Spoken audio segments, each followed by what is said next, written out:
these kind of mechanisms should have to come in place. I think all of your youngsters, I think you can bring about this change, this transformation, what was never there before. And I think Gautamanna also is wanting to bring about change, so I think they should be attempted. Friendly police. It's very important. And yesterday, while I was conversing with the collectors, I was mentioning about district portals. The district portals should document copies of FIRs, licenses, permissions given. All of these also should be made available in the district portals. The DPOs, the SDPOs, circle officers, SHOs should all be linked to this district portal, e-government system, to ensure speed and transparency. Now, when we have, two things will happen by showing this kind of transparency. One, it will mount pressure on us to expedite the disposal of these cases. That's good. Two, it will showcase transparency. Now, both these things are very important.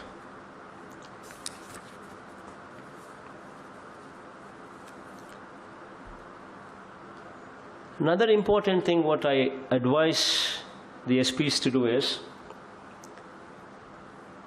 have a gauge of citizens' satisfaction. Every police department, whichever areas they are, whichever jurisdictions they come under, just gauge how the SIs are performing, how CIs are performing, how DSPs are performing, how ASPs are performing. In that area, just conduct a third-party citizen gauge,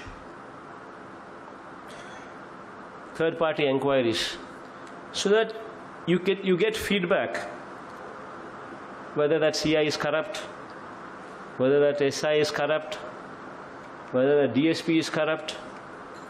See, we at the top level decide to be non-corrupt. 50% of corruption is gone. Then the other 50% is, how do we curtail corruption at that stage? That's the 50%. That's the steps what we need to take. So have a gauge. Take periodical inquiries. Why do we just believe somebody who says I'm not corrupt? You don't know how the SI is performing, how the CI is performing, how the DSP is performing. We just hear news and then we take decisions. Because that guy is sweet to us, because that guy speaks to us well, we presume that this guy is good. We don't know. Conduct a third-party inquiry. Gauge the perception from the people. How is this CI? How is this SI? You know for yourself. Then you can take a call. Shift him out, not to shift him out. Ask for somebody to be shifted out, not ask for somebody to be shifted out. These are the options, choices what you would have with more on scientific basis. Not out of whims and fancies, but more on scientific grounds. Take feedback from the victims, take feedback from the citizens on behavior of the officer, speedy disposal of cases by the officer, fairness of the officer, and all such parameters, what would actually improve. Then the response time. Now, I was just telling yesterday, every level, mandal level to district collector level, in their respective offices, conduct a grievance cell is what I was telling them. Where in that grievance cell conducted on Monday, we named it as Spandana. we ask the officers not only to conduct the grievance cells, but also take their telephone numbers and give them a receipt as to when we would be clearing their plea. That helps. And that receipt, I ask the collectors to randomly check if that receipt is being honored or not. Collectors also would be doing that, giving a receipt on speedy disposal, saying that I would dispose in 15 days' time. I would dispose this case in 1 week's time. I would dispose this case in 3 days' time. Whatever time you think is right, mention it in the receipt, on the receipt.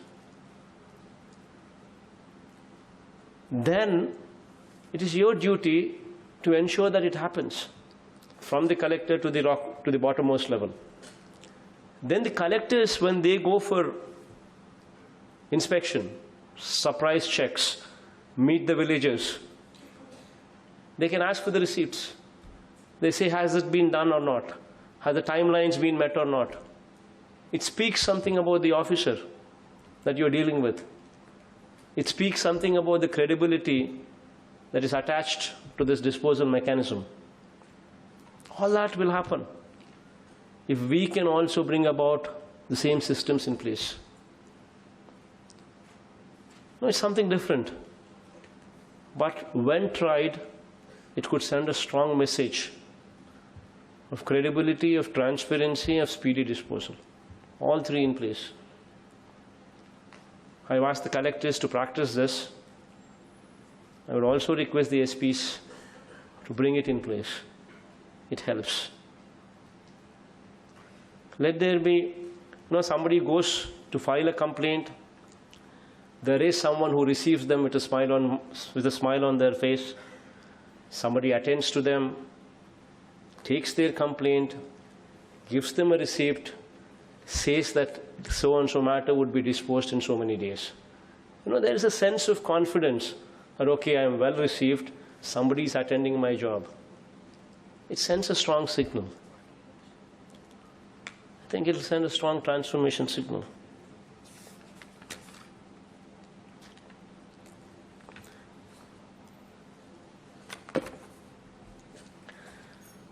And also SPs also, if they can shun pre-guided tours and conduct surprise checks, make night halts in the villages,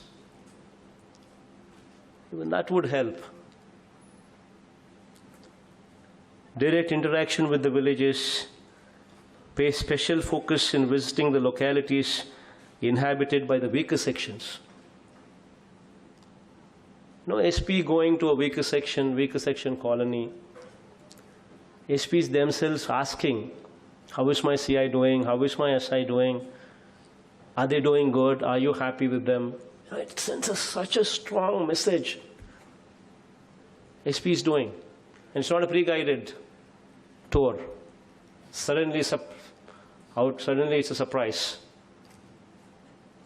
Nobody knows where you're going. Suddenly you just get down, go to a weaker section, ask them, how is my CI doing? How is my SI doing? Are they doing good? Are you happy with them? And now it sends a strong message. It helps change the system. But please make sure that you smile when you go there. That helps.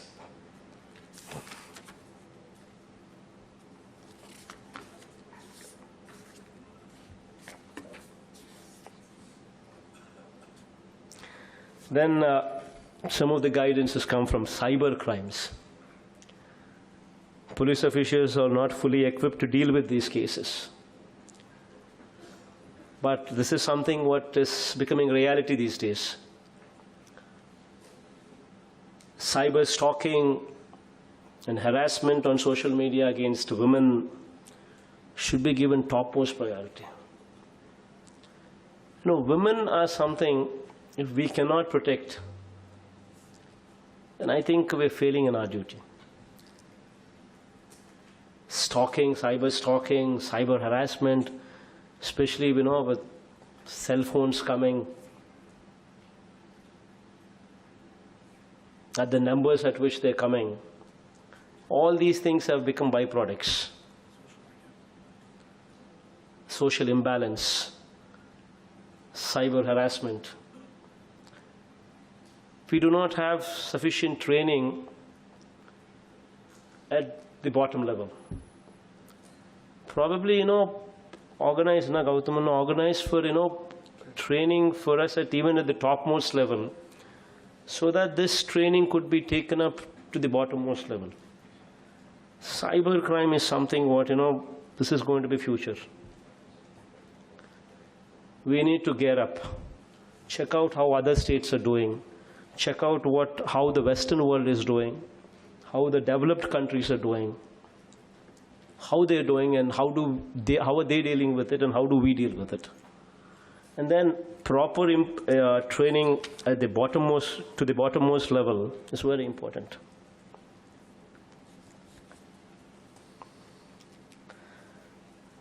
Eve teasing, I don't have to mention. Eve teasing.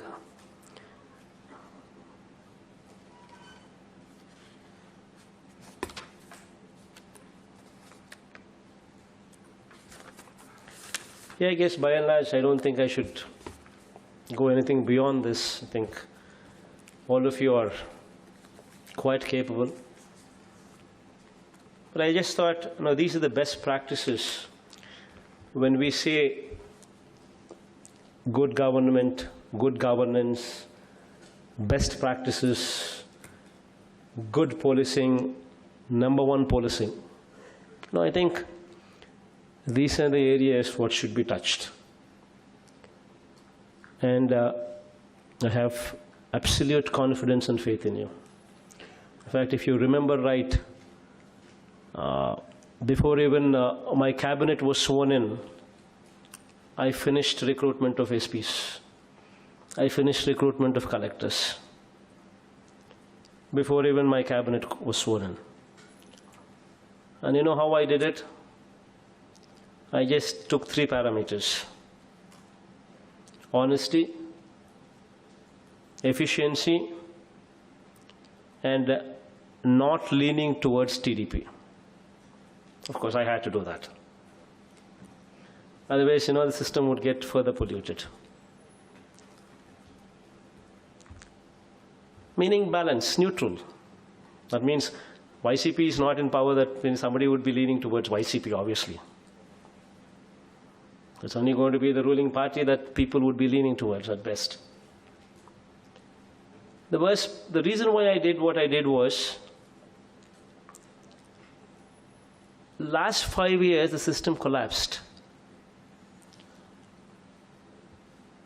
The SPs and the collectors were made party to it. In a way, they were just asked to see rather than to do anything. That's what I just spoke about. Sand mafia, the illegalities, what I just gave few examples, and they were just made party to it. Illegalities, what should not be tolerated, were tolerated. Looting, what was not supposed to have been tolerated, was tolerated. Corruption, what was not supposed to have been tolerated, was tolerated. And all of it happened in front of our eyes. So obviously I had to see for people who were not leaning towards TDP, so that, a neutral atmosphere could come out. So I looked at honesty, I looked at efficiency. And then I figured out these people were the best for the jobs. And with utmost respect to you, I urge you to deliver good governance. I am not going to interfere, especially when it comes to corruption, especially when it comes to illegal activities, especially when it comes to looting. You have my word for it. And I'm telling you from this stage, anybody who gives you instructions to do that, ignore them. Ignore them.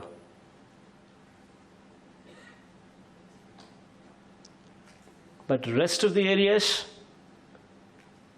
take people into confidence. Take the MLAs into confidence. Take the ministers into confidence, because we are together as one. Governance means all of us together. So take everybody together. Now bring in a governance, what is inclusive governance. With inclusive governance, a lot of problems could be addressed in a better way, in a speedier manner, in an efficient manner. So keep that in mind. I don't think I should say anything beyond this. And I wish you all the best, and you have my faith and my confidence. And please make me proud. Thank you.